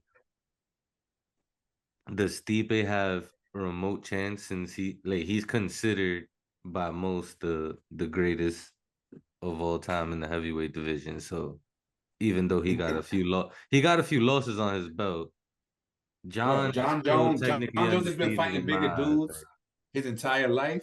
And yeah, if I mean, Stipe not at catches him, 250 though. but it's the same principle though, right? Like if you're fighting at welter and you fight in the middleweight, like it's the same advantage. The problem with Jones is like, have you ever seen Jones really get punched in the face really fucking hard? Because I haven't. You know what I'm saying? Yeah, And he fought some Spanish dude. I can't remember his name. The this- clearly it was a while back because he just took 3 years off. Thiago Silva, I can't remember his name. Thiago Spanish Santos. dude. It was a dude that like the fight went the distance, and I ain't going front. I type felt like Jones might have lost that fight, That's and Santos. they still gave it to Jones. Yeah, Santos. look, I just think John Jones is the greatest MMA fighter ever. So I gotta see it to believe it. So I'm riding Jones until I see somebody put him on his ass. All right, And the fact that he did that that with statement Ease was after taking crazy. 3 years Pause. off. That statement was crazy. My bad, pause. But the fact that man has been on nothing but fucking cocaine for 3 years, and he just manhandled dude with ease is like, all Yo, right, well, and what- Stipe's last fight was what, against Ngannou, right? A few years. That was almost as long as Jones' time off. Is that Stipe's last fight? I I don't think know. his last fight Just- was like 2 years ago when he lost the title, right? Yeah. I don't think there's any heavyweight that can beat John besides Francis. They let John's way too athletic. Like the heavyweight division in the UFC is really unathletic and weak. I don't think Cyril Gane's that good. Stipe is, but he doesn't fight enough. Like Cyril Gane says he doesn't train. Stipe is a part-time fireman. They had a dude named Sergey as the backup for this fight. Like, who the fuck is that? I can't name you a heavyweight. Yeah, I was in the about to division. ask, like, what was the whole dude named Sergey thing about? Because that sounded like real xenophobic. No, I just don't know who he is. Like he was the back. If he's the backup, all that tells me is the 4 best heavyweights in the world are Jones, Gane, Stipe, him, right? In some order. Like, who is that? And how did he become the 4th best heavyweight in the world? There's just no youth. There's no athleticism. Like what you saw was a guy that's a freak athlete against a guy that's like jacked. And John just ran circles around him. Like Stipe presents a tougher challenge, not that tough. Like the only guy that can hang with him is Francis, man. Because of his wrestling skills? He Because has- I don't think it's his work ethic to me. I don't Francis think can't- you beating John striking. Nah, but like Francis' work ethic to me is what it is. Like if you remember the first Stipe fight, I believe this was like 2017, 2018. He got ragdolled. Like he literally landed one punch. Stipe said, "Oh shit, that fucking hurts," and just picked him up and laid him on his ass for 5 rounds and literally just laid on him. Did nothing. That's And the only then- way you can beat Jones is to lay on him and really use true. Because that's the thing. Not all weight advantages are created equally. You know what I'm saying? Francis could really fucking lay on John. You know what I'm saying? And neutralize some of his ground game. Yeah, I don't think Stipe but is in that. But Stipe can't do Stipe, that. I was gonna say Stipe. The reason I find it interesting is like Stipe to me isn't a good wrestler. Yeah, So he's for a striker. Stipe to have done that to Francis was really dog shit. And then if you watch the second or the Cyril Gane fight, the Francis Gane fight, Francis tore his ACL 2 days prior, and he goes, I can't stand for very long to his corner, and he just took Gane down over and over and over and over and over again. And then he fought Stipe, and he took Stipe down too. So like to me, it's work ethic. Like this dude went from being like this guy that used to be a slave and was just like jacked to the gills. He literally was a slave. That's how he got jacked. That's crazy. In Africa, he was a slave. It's a fact. He has a whole bunch of stories about it. It's crazy. Yeah. He escaped to America or France and then was jacked and started fighting at like age 27 or 28. And all he had was knockout power. If you stood in front of him, he'll knock you the fuck out. To now, he's like this guy that like he could take you down, he can knock you out, he can stay like whatever you want to do, Francis can do it. And he did that in like a 5-year span. So you think Stipe has no shot in winning against Jones? No shot. The only dude that has a chance is Francis. I think if Francis fought the John Jones that showed up Saturday, Francis wins. For what it's worth. I don't know if he wins. You saw enough in that 2.5 minute span to say that? Yeah, I thought John looked his head didn't really move. Like he looked like a guy that hasn't fought in 3 years. Like he still looked like John Jones, but like there was enough ring rust in that 3 minutes to where I feel like Francis would have connected. I don't think if they fight a year from now, which they won't, Dana said he'll never do business with Francis again. But if they fought in a year, I don't think Francis, because he left as the champion. I think it's the way he left, the things he said afterwards. It was the things that he was demanding during the contract negotiations. Like he was fighting. It wasn't just stuff for him. He was fighting for like more transparency in terms of pay, equity, revenue, shit like that. Certain shit, healthcare. Like he was fighting. He was asking for like sport-wide shit. You know what I'm saying?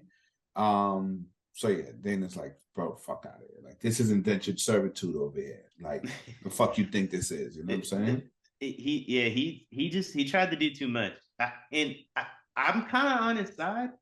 Like him and John is the kinda Dana be exploiting these motherfuckers. Nah, I'm kind of on his side and kind of not. Like I would like listen. Dana said something that I thought was crazy interesting. How many of these really high paid boxers do you know that can just take 3 years off? Like these dudes are getting a little bit more bread than we know about. I feel like maybe not enough, but like, bro, John just took 3. John hasn't worked in 3 years. But from what like you can't. From what the way Daniel Cormier was talking about is, if you're a champion, you making good bread, you happy.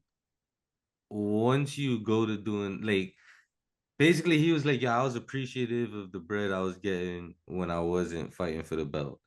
But once you go to fighting for the belt, you're not trying to go back to fighting for that money that you was fighting for before the belt. That's fair, but like that's everywhere. Like show me a boxer without a belt that's making that much more than a UFC fighter. No, you'll be surprised. You'll be surprised. No, they make better money. I don't want to pretend they don't, but like the difference isn't 50K to millions, it's 50 to like 100. Which yes, it's like 500. Yeah, I don't know. Look at Ryan Garcia. Ryan Garcia make a but I don't know. But there's been a lot of. It sounds like 500 racks. It's like 500 racks. But like Ryan Garcia is like Sugar Sean. Like that's what DC was saying. 500 racks. That's what Stipe was saying. It's like 500 racks. Well, Stipe not that big of a star. That plays the point. Like Stipe can be the greatest heavyweight of all time. If no one wants to watch you fight, I'm sorry. Like you're not gonna make that much money. Like there's a reason why these MMA fighters are doing these exhibition fights. And they're making the most money they ever fucking made in their lifetime. Why do you think that fucking Logan Paul or Jake Paul is a thing? Like, bro. I just think Jake could do that to more boxers than we like could think of. Like, that's all I'm saying. Like, there is a discrepancy, but there isn't as big of a discrepancy as it feels like. And he, like, when he said John hasn't worked in 3, and John's done this before. He's just taken 2-3 years off. Like, there is something to that. Like maybe the lower end of the card doesn't make enough, but a lot of these champs, I mean, clearly are No, making yeah, good the money. champs. But that would be like, yo, making bread. LeBron is making $10 million a year. Like, yeah, is he making bread? Yeah, $10 million is nothing to scoff at. It's $10 million what LeBron should be making a year. No, we can agree on that. And so that's essentially, it's like, okay, you're making good money by all fucking comparisons. Are you getting anywhere close to the type of revenue sharing that you should be getting? Absolutely not. And so, yes, now that he plays that card because then you're like, well, how can you shed a tear for a motherfucker who's a millionaire? But it's like, yeah, he should be a millionaire 10 times over. He shouldn't just have, $8 million in the bank, is what I'm saying. But my question would be, and I'll flip it back to Ryan Garcia. Ryan Garcia is probably more popular than any UFC fighter not named Conor McGregor or Amanda Nunes, right? Like, is he making enough money?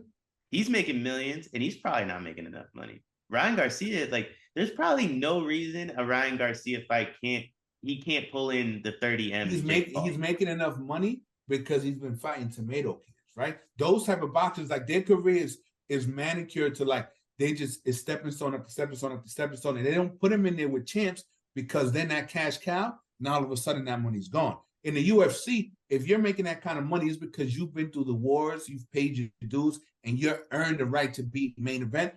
Who the fuck has Ryan Garcia fought that has any sort of star value on their own? Nobody. This Tank fight is going to be the first time he's in there with somebody who could pack out a 2,500 seat arena by themselves, and he's been making millions to fight nobodies. That'll be interesting to see how much he makes for that one, because like that's going to be if Jake Paul doesn't fight again, that'll be the biggest fight in boxing. So like that'll be the good comparison. What Ryan Garcia comes back with, that's when it's like, okay, here's what John made, here's what Ryan Garcia made, and then we could see the true discrepancy. But all I was gonna say, what the point I was trying to make, if I was Francis, I'm not fighting John Jones for anything other than like revenue share. You don't have to pay me.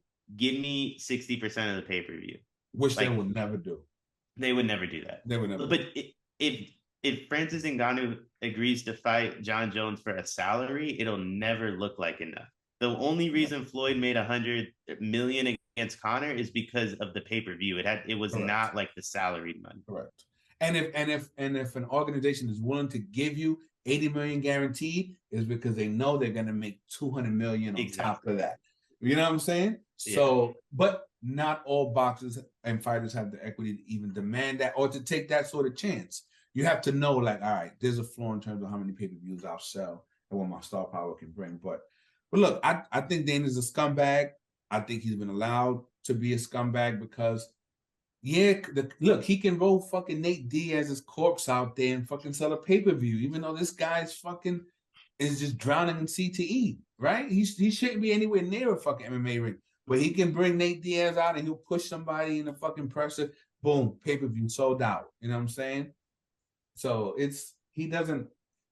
MMA is bigger than any one individual star. Boxing is not. Boxing relies more on star power than anything else because there's so many organizations and so many promoters that very rarely do you see. Why do you think a Tank Davis versus Ryan Garcia is taking years to make? And if that one actually comes into fruition, it's like, bro, that's how long we've been waiting for fucking Demetrius, the two black heavyweights, Anthony Joshua and Deontay Wilder to fight. It's literally been a fucking decade. They can't make it happen. Errol Spence and Bud Crawford. Bro. Or like, and even when Floyd fought Manny, it was fucking 6 to 8 years after either one of them was in their prime. Like, you know, it's a crazy. You don't have that problem in MMA. You know, it's a crazy Floyd Mayweather like fact, just to prove your point. He fought Canelo 3 years before he fought Manny Pacquiao. Canelo's still fighting. That's crazy. And that's because Canelo wasn't ready. And Canelo wasn't ready for that. Like, he wasn't.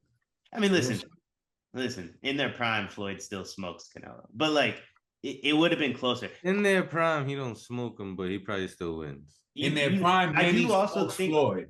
I do also think like it's smart on both ends. If Canelo's in his prime, he can't make the weight to fight Floyd either, right? And he knew that.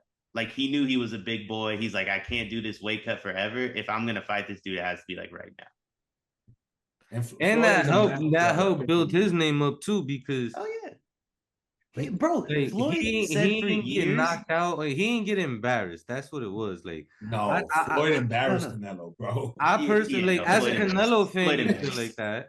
But for Floyd's next 4 fights, even though he embarrassed him after every fight, they'd be like, "Yo, Floyd, was that the toughest opponent?" And he goes, "Nah, man, Canelo hit a punch that makes my whole left side of my body ache to this day." Right? Like Those hit hard. Canelo might not have been able to hang in the ring with him, but might be the only person that landed a clean punch on Floyd in his career. Shane, he landed that one right hand that Yeah. buckled his And he knee. got And then Cotto landed. They weren't as flush because Cotto was never the heaviest of hitters. But if you and look at Pacquiao that caught Cotto him Floyd with fight, one too that made him start hugging for the rest of the match. But bro, this one makes the left side of his body not operate. Yeah. Canelo's hands they heavy, bro. Yeah. Like, yeah, he's Hit him with a attached to your fucking Mexican liver. brick right in Bro, his listen, he got embarrassed. He lost like 10 rounds to 2, if I remember correctly. Scorecards were wild, but Floyd said for years the left side of his body didn't work because of one punch. That's crazy. All right, what we doing? We doing picks? Jake Paul. Your man said the rematch? Before we even get to the rematch, your man said he lost because he had a wet dream. Yeah, no. So that's a that's a Paul brother joke. Yo, but what make it worse is that all right, so cool. I'm glad it was a joke because I know Logan said that he had a wet dream before KSI. The KSI fight. But like his explanation behind it is what killed me though. Man said he lost the fight because he had a wet dream and his legs were weak because he released all that testosterone he was building up in one shot, and your semen is stored in your legs. Well, no, boxers don't fuck before fights. No, I know that, but it was the fact that he said that your nut is stored in your legs. They do say if you have sex too close to a fight, you lose your legs, and it's the opposite for women. Ronda Rousey said she used to try to have sex like 100 times fight week, which is crazy. I need to know how many dudes she had to wheel in for that shit.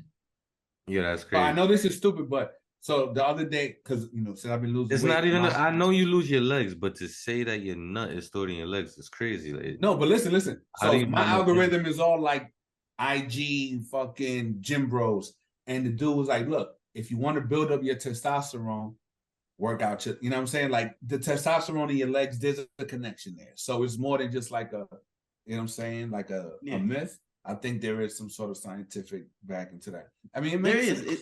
It's a reason fighters don't like have sex before a fight. Like it is what it is. Like, but I mean, it was a joke. Like he also jokingly or they asked him like, "Yo, did you sneeze before the fight?" Because when Logan lost to KSI, they were like, "Logan, why'd you lose?" He's like, "Yo, I sneezed 3 times that day. I was sick." And he was dead ass too. Like they were just fucking around. Jake later said like, in this part, I do think it's true. So like, I'm a huge proponent. I think we talked about the Devin Haney, Cam Boss, I don't know how to say his name, fight on here. And I said, Devin Haney should still win, but he didn't get into Australia until 2 days before the fight. I'm a huge proponent in when you're fighting in a different time zone, like getting there very fucking early. At least a week or two. At least a week or two. Cain Velasquez, when he fought in Mexico, is like a huge, like he smoked Junior Dos Santos in Mexico because Junior didn't leave Brazil till the week of the fight. I saw on Snapchat or IG, one of the two, that Jake Paul got into Saudi Arabia like the Tuesday of fight week, and then he, in my opinion, looked flat in the fight. He's a flat boxer anyway, so you don't really have the room to look flat. They also fought in a smaller ring.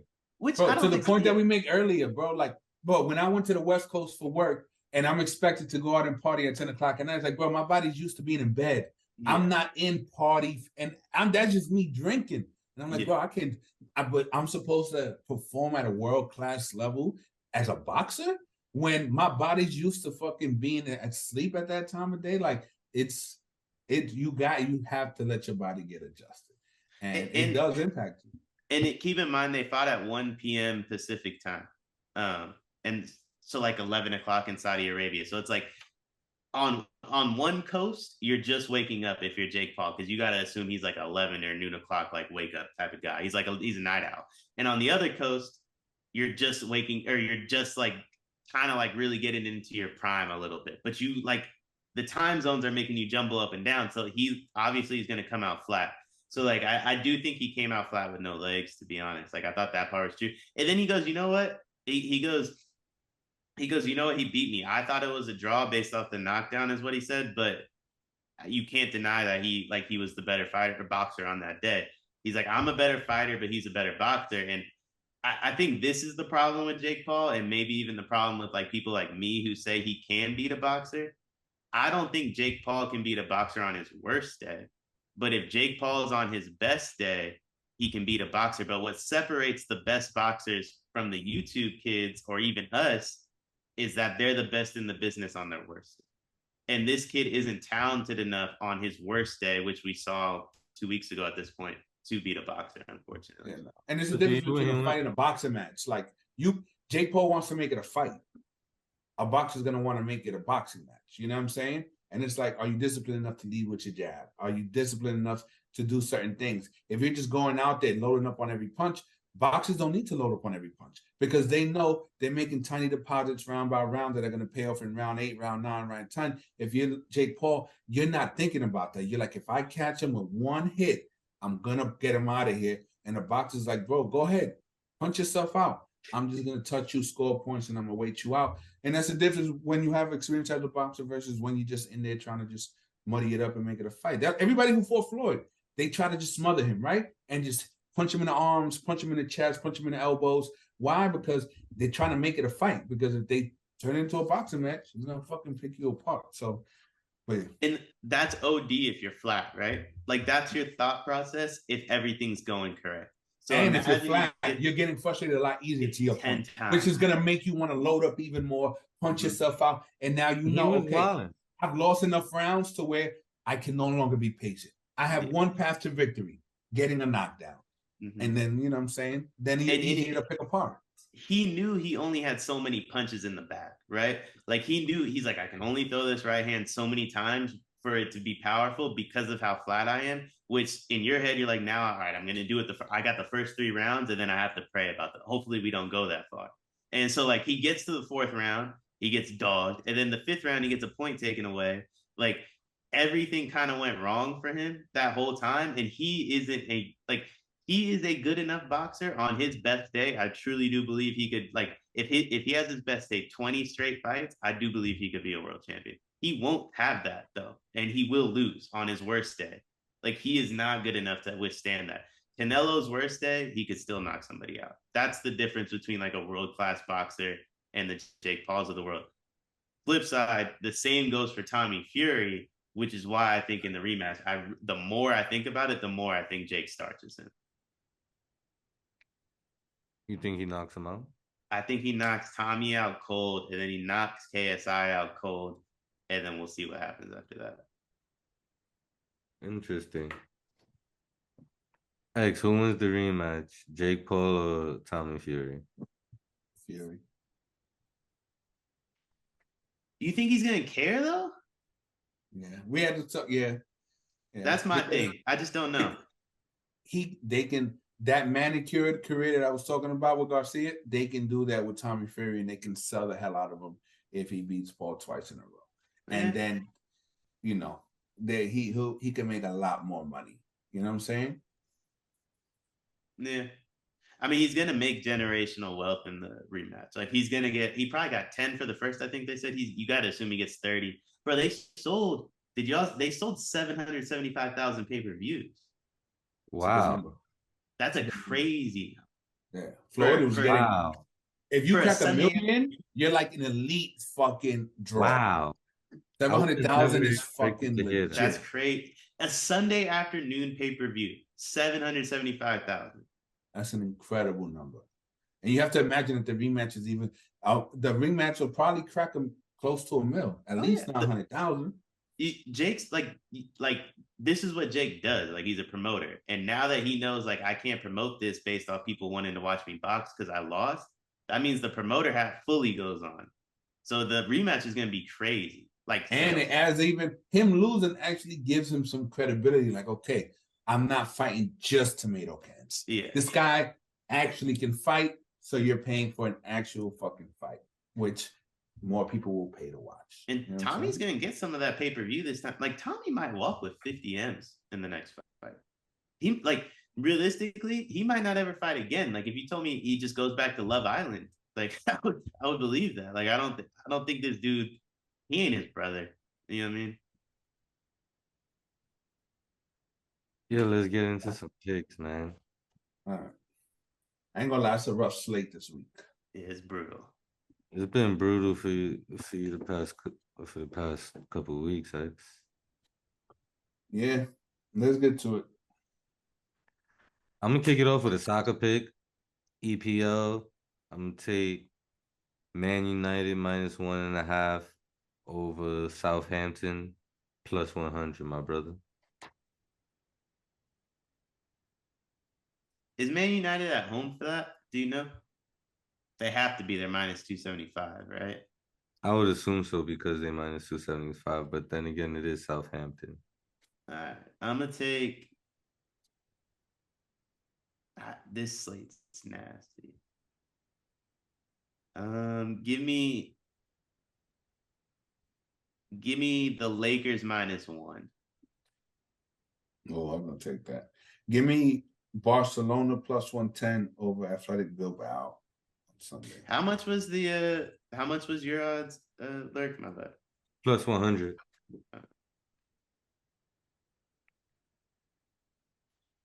I'm gonna take Dame Lillard over 4.5 threes against the Philadelphia 76ers tomorrow, +125.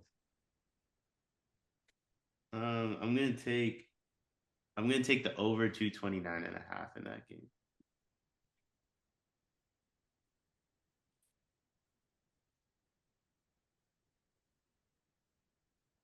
And which one?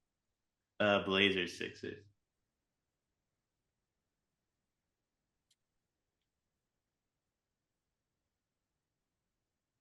It's such a nasty fucking slate, bro. Give me the Cavs -1.5 over the Heat. Give me over 224.5 in the Raptors Lakers game.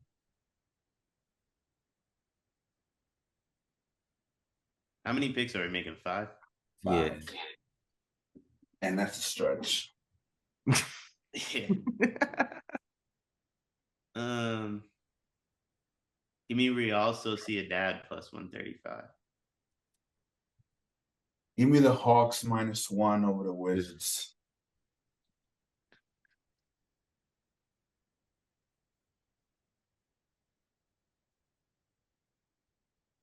Give me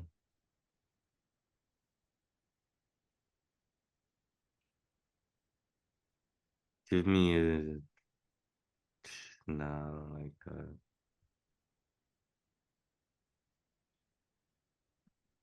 X, did you take Arsenal? No, right? No. Give me Arsenal -1.5 against Fulham and +155. Yeah, I'm just gonna take Fulham +475. Yo, I hate you. MLS is dog shit, but I'm an official Atlanta United fan. So give me Atlanta United +190 over Charlotte. Wow. You're gonna have to let me know if they win because I don't know how to find that type of information. Just Google it. Nah. I don't even know if Google's gonna know the score of that game. Give me over 224 in the Lakers Raptors game. Over 224.5, my bad. You already took that. Did That I? was literally your third Yeah, pick. that's crazy. All right.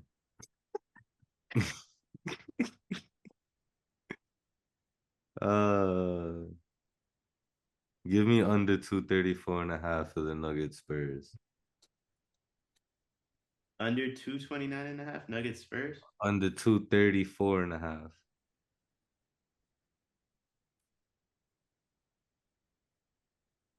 I'm just gonna take that over. Go ahead. Yeah, the Nuggets stink.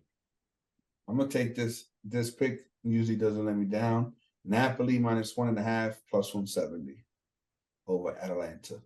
Yeah, before I know that was supposed to be the end of the show. The Nuggets pick. I was curious y'all opinion on this. The JJ Redick Kendrick Perkins thing. I was on Perk's side actually. What happened? I So didn't. like, I saw a clip, but I was at work and then I never like went back and tried to finish watching it. so like basically Perk said like that there's racism within the MVP voting.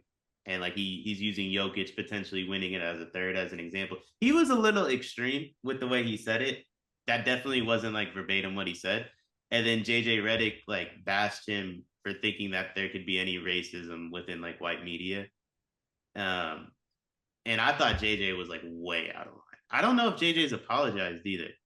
Why should he wait? Why That's should he fair. apologize? Yeah, no, that's fair. That's fair. That's fair.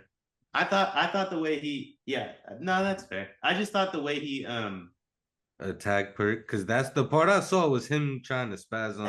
it was like condescending to me. I think that was the straw that broke the camel's back. Kendrick Perkins said so much stupid shit that was just like, okay, enough. I have to speak up and just say, yo, you're bugging. Because let's be honest, Kendrick says a lot of stupid shit. I like a ton of it.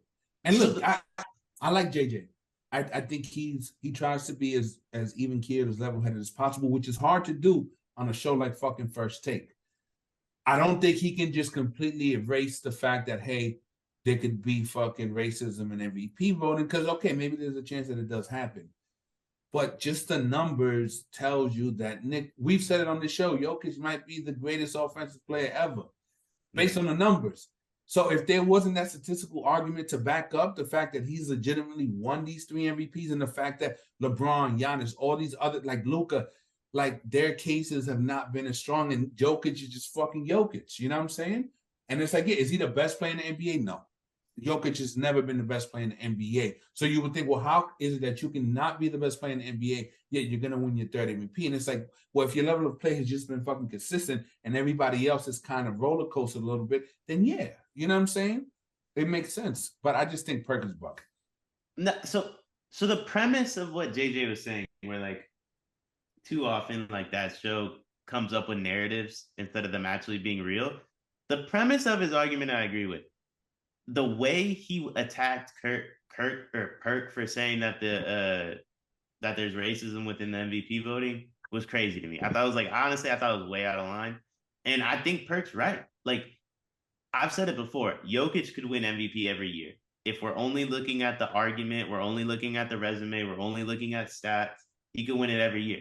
If that was the case, he also doesn't have his first one, though. You know what I mean? For the same reason Bron didn't get 3 in a row, for the same reason Giannis doesn't get 3 in a row, for the same reason Steph doesn't get 3 in a row, the same should apply to Jokic. But is it racism, or is it that during those years, and Ramona Shelburne said, voters vote based on narrative? No one's narrative was strong enough to beat the statistical argument for Jokic. That's all it is. I think that's like the racist part, where it's like they would not have created that narrative for the other one. You know what I mean? Like, I think back to Jokic's first MVP, and with all due respect to him, they didn't even want him to win that. Bro, the Steph got injured, the Warriors got back in the playoff hunt, and they threw the last 12 Warriors games on national television. And that Steph was all they talked about. Like, that was going to be Steph's MVP. He didn't get it because he blew it himself, right? Like, because they got in the play-in. But like, the narrative was there. The narrative was there. And then what happened with Giannis? They gave Giannis the MVPs. He choked in the playoffs. They're like, well, we don't want to reward him for after having choked in the playoffs again.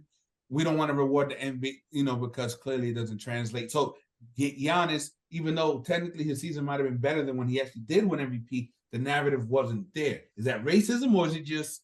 But the same thing happened to Jokic, and now they're creating the narrative for him to win it. And I'm gonna be honest, Giannis should win it this year. Like, the more I look at it, like, Middleton's missed 30 plus games. Drew's phenomenal. Efficiency has dipped, though. It has. Now, look, if you're looking at the last 15 games, yes, MVP caliber play. But look at Giannis's numbers before that 15-game win streak. It's not Jokic, though. It's just not. So the numbers are never gonna be, right? Like, it never will. But, like, listen, I mean, Jokic averages damn near a triple-double on, like, record-breaking efficiency. like no one's ever gonna have the offensive numbers Jokic has. But Giannis is so good defensively, and the Bucks, in my opinion, are like clearly better than the Nuggets, right? Like, it's not like, I don't think it's like too close between the two. When and this is why I saw this stat today. The Nuggets, when they go up against the top 10 offense in the league, give up 123 points a game. That's by far the worst in the league in that same range. So it's like, I understand offensively, no one's ever going to touch Jokic, but like defensively, he's so bad that if the gap isn't that wide, like, I would give it to Giannis. But you're arguing that the gap isn't that wide. I would argue that It's the gap not. is that wide. Listen, if you really believe that, I'm cool. I'm okay with that. Like, you're not speaking from a narrative-based argument. Like, if you told Kendrick Perkins that, I don't think Perkins is gonna be like, you're wrong. What he was saying is like the creation of this narrative for Jokic when we refused to do it for Steph, who was on the best team in the league during his run for it. Granted, they signed KD, different story. For Bron, who was on the best team in the league when he was going for his third one, and Giannis also on the best team in the league when he was going for his third one. But we're now willing to create this argument for Jokic because he's on the best team in the West. Like it. But Deion, bro, there were people who legitimately were arguing on ESPN last year that LeBron should have been considered for MVP. They're dying to give it to anybody but Jokic. They're dying to. But somebody has to actually go and grab the motherfucker. But they voted for LeBron. That's stupid. I don't think they're dying. I do think they're willing. Dying to me is what they did to Giannis. Jokic's first MVP season, what they did to Giannis is foul, bro. They were dying to give it to Steph. And then when they realized they couldn't, it was Embiid versus Jokic for the rest of the season. Like, that's dying. That's like 3 players. If the Mavericks had the Mavericks had the same record as the Nuggets, Luka would win MVP. But so here's my issue. But they can't back it up because there's not enough winning there. And Jokic is winning despite having a fucking terrible defense. Giannis has a better record. Yeah. That's my issue. No, look. Outside the best team in the NBA right now, right? Yeah. But the point is that there's an argument to be had. And so if anybody says, I just think Jokic is an MVP, I don't think it's racism to say that. I can see an argument either or. The fact that it's even an argument means that, no, I can't attribute that to racism. So to say that it's racism, it's like, no. But I think to Deion's point is what Perk was getting at is not that it's racist for picking Jokic. It's racist to be creating a narrative in support of Jokic when you've done the opposite for everyone else for so long. Now that I agree with. I have no issue. I firmly believe this. I believe Giannis should win MVP. If the Nuggets win 2 more games and they're tied with the Nugget or Deion pretty much said the same thing a week or 2 ago on the show without calling it racist.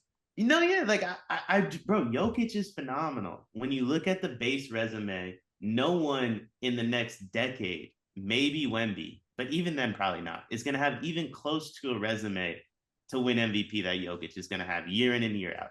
It doesn't matter who's on the court with him. He's going to throw up 30, 10, and 10. It doesn't matter who he's playing with. The team is going to win enough games to be in the playoffs. Like, racism is you saying Josh Allen is better than Patrick Mahomes. That's racism, right? Yeah, sure. Racism is saying Burrow, are we sure Mahomes is better than Burrow? That's racism. You know what I'm saying? You're looking for the white American star. You're looking to elevate him. And maybe this is racist of me to say, I don't look at Jokic as like the traditional white man because he's not. He's European. And usually there's a bias against Europeans. They're soft. They don't have any heart. They're pussies. Like, look at Dirk's career. It took him winning a championship for the narrative around Dirk to change because the narrative was always against European players who were known for being soft. So to now say that it has changed to the point where now racism is working for these European players, I just think that's a bit of a stretch. I just think I think so. I think white basketball players are the toughest on white basketball players, and they're also the softest, right? If you're on the court, JJ Redick will talk the most shit to Jokic or Luka more than any black dude would, right? Like there's a little bit more camaraderie there, comfortability, I guess. Off the court, they are overly defensive. The same argument could be made for Perkins, right? Like Perkins last year, and I said this last year, anyone that thought Embiid should have won the MVP last year was racist, right? Like it's just a reverse racism. Yeah, you might be, but it was just reverse racism. Black players are always going to defend black players more. White players are always going to defend white players more. I'd honestly be cool with Jokic winning the award if like JJ and these dudes just came out and say, you know what, like that's our guy. I mean, it is what it is. Like, I don't know. It can go a whole bunch of different ways. Like, I think anyone that wanted Steph to win it over Giannis in the first year is xenophobic. Anyone that wanted Embiid to win it over Jokic is racist. Like, they're no, I didn't want Embiid to win it last year. I thought Embiid should have won it his first year. Either way, they're like the MVP isn't hard to decide who it is. If you take everything out, I said it weeks ago, Jokic is my MVP. The last three MVPs, Giannis, Jokic, including this year, is how I would have done it if you take everything out. But because we don't do that, the equal like doing it for everybody is all I'm asking for. Voter fatigue is what they like to call it. But the problem is all of a sudden there's no voter fatigue. Yeah. What's different about this one versus the ones they had voter fatigue for? And so like other than the case, it's hard to argue against his like resume and what he's doing. I have to say that. Based off of how things have gone over the fucking course of like the last 20 years. But you know MJ never won 3 straight MVPs. That's how much voter fatigue these dudes get. MJ never won 3 straight MVPs. Because they were always looking to elevate somebody. Oh yeah, everybody. It was Bird, Kareem, and. But yeah, it's and just NBA, bro. It's every year. It's like, bro, Mahomes should win MVP every year. He's the best player in the fucking league. He should win MVP every year. If he doesn't get it, it's bullshit. But people love narratives. They just do. And let's just be honest. The quality of play in the NBA the last 3 seasons, in the regular season, has dipped, in my opinion. What do you say every day? The NBA is dog shit. It's so bad. It's dog shit. And we've seen teams that we think the Warriors, the Bucks, every team that we've wanted to elevate, the Lakers, they just haven't maintained a steady rate of play. And Jokic, without having another top 20 player on his team, has been consistently fucking dominant for 3 years. And so at that point, that's just going to override the lack of a credible narrative. People would love to give it to somebody else. I just think in the regular season, some of these players that they would love to give it to, they don't have the games played, right? Has Embiid played enough games? I don't know. Did LeBron play enough games last year? No, he didn't. It's just between Giannis and Jokic. Right? So, and it's like, and with Giannis, it's like, okay, after what he did during that playoff and when we won the title, okay, yeah, now. But when you look at Giannis this year, again, if I would have asked you 40 days ago if Giannis is an MVP, you say, fuck no. Right? Because the numbers would not have backed up your argument. But they've been scorching hot. His efficiency has risen. But you're talking about a 15-game stretch versus what Jokic has done for the better part of 3 seasons consistently without missing any extended period of time. That's tough to overcome. That's not racist. That's all I'm saying.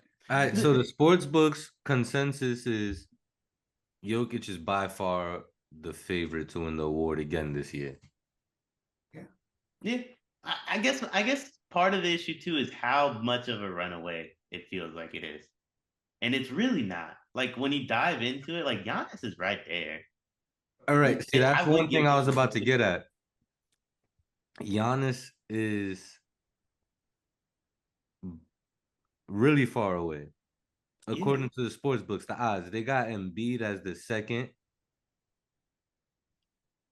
And then Giannis is the third. So bro, they do not like giving people 3 MVPs, whether it's in a row or in general. They do not like giving you the 3rd MVP. You really have to take it. Giannis Yeah, maybe he hasn't done that, but he shouldn't be behind Embiid, man. He's averaging 32, 12, and 6 on the best team in the league. I know we're bored of it because it's like Giannis had a bad game. You look up, bro has 38. Like Giannis could miss 7 straight jumpers. You look up, he has 25 points and 12 boards. You know what I mean? His bad games are people's best games. So I know we're bored of it, but like the dude's been a freak. I don't know. I think Jokic is still gonna end up winning it though. Like unless the Nuggets fall off a cliff as a team, like I think they have to be close to the play-in, if not all the way in the play-in, for him to end up losing it at this point. Unless he gets hurt for they're 8 games up on the 2 seed with 18 yeah. games So up. that's what I'm saying. They gotta fall off a cliff. Yeah, they'd have to lose every game. They have to fall off a cliff. Like it's not very likely. Like they'd have to go like 5 and like 14 to end the season, and the Bucks would have to go like 17-2 or 16-3 or some shit to end the season for the narrative to switch. Now, look, it can happen. We've seen narratives switch in the last week or 2 of the season. It was just what it would take for that big of a narrative switch. I don't foresee it happening, but it's not impossible. we got NBA's Great White Hope on the verge of a third MVP. It is what it is. It's not his fault, too. Like, no, it's not. Yo, he's fucking great. He deserves everything coming his way because he's fucking really great and one of a kind player. Like, we throw the term unicorn around, but he's really a fucking unicorn. Yo, for the first time in my life, I'm thinking about dropping money on OnlyFans. I know that's so random. I've never thought about doing it. And that's it for this episode of the Break the Bank podcast. But I think I got $19.99 for this bitch. I'm not gonna lie.